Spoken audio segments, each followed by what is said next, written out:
सरह जो फसल ऐं उन जे गुलकारी पंहिंजी सूंह जो मिसाल पाण आहे। सियारे जी शुरूआती मौसम फुटंदड़ साग खाइण में न सिर्फ़ लज़ीज़ पर सभिनी साई भाॼियुनि खां मुनफ़रद ज़ाइक़ो रखे थो। उन हवाले सां रिपोर्ट करे रहियो आहे यूसुफ आस्कर मंगरियो।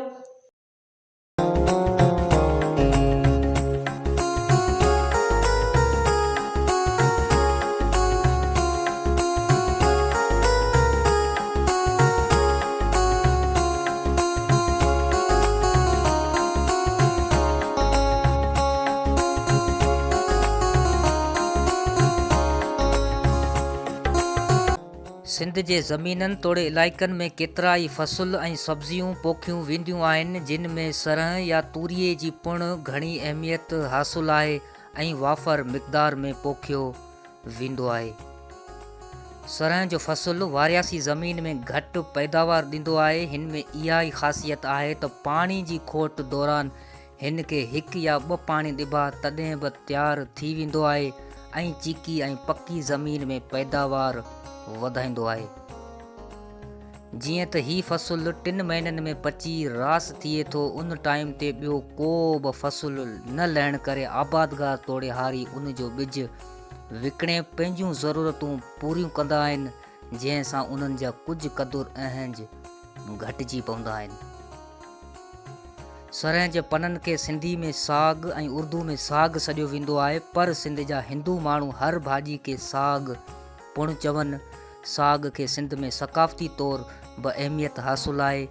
सियारे जी शुरूआती मौसम फुटंदड़ साग खाइण में न सिर्फ़ लज़ीज़ पर सभिनी साई भाॼियुनि खां मुनफ़रद ज़ाइक़ो रखे थो। अजब जहिड़ी ॻाल्हि हीअ आहे त साग तयारु थियण वक़्तु सब्ज़ियुनि जा रेट घटिजी वेंदा आहिनि, जंहिं करे सब्ज़ी विकिणंदड़ रक्षनि या गाॾनि ते होका ॾेई सस्ते अघ में विकिणंदा आहिनि। सब्ज़ी सस्ते अघ ते मिलण बावजूदु आम तौर ख़ासि माण्हू साग खे अहमियत ॾींदा आहिनि। साग साल में मौसम जे लिहाज़ सां हिकु भेरो सियारे जी शुरूआति में सेप्टेम्बर जे महीने में पोखियो वेंदो आहे ऐं जनवरी में तयारु थी वेंदो आहे ऐं हारियुनि तोड़े बुखायल ग़रीब पोरियत मज़दूर माण्हुनि जे मुंहं ते मुर्क मोटी ईंदी आहे।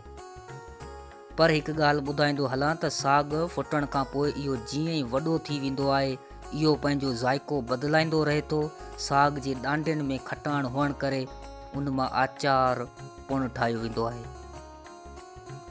गुलनि वारे टाइम ते ही कड़ो ज़ाइक़ो इख़्तियार कंदो आहे। फ़सुलु तयारु थियण खां पोइ उन जो ॿिज हथ सां सांटे करे छाणिबो आहे। अॼुकल्ह थ्रेशर ज़रिए बि छाणियो वेंदो आहे। सरह जे साग जी भाॼी एतिरी त ज़ाइक़ेदार थींदी आहे जो साग सिंध में ईंदड़ महिमाननि खे मेज़बान पारां ख़ासि भाॼी तौरु पेश कई वेंदी आहे। सिंध में रहंदड़ माण्हू पंहिंजनि प्यारंदा मुल्क जे मुख़्तलिफ़ शहरनि सां गॾु दुनिया जे ॿिनि मुल्कनि में सिंध मां ख़ासि तौरु मोकिलियो वेंदो आहे। सिंध में साग जी भाॼी खे वधीक तरजीह ॾिनी वेंदी आहे। कैमरामैन सां गॾु साथी reporter Yousuf Askar Mangrio, new Mehran news.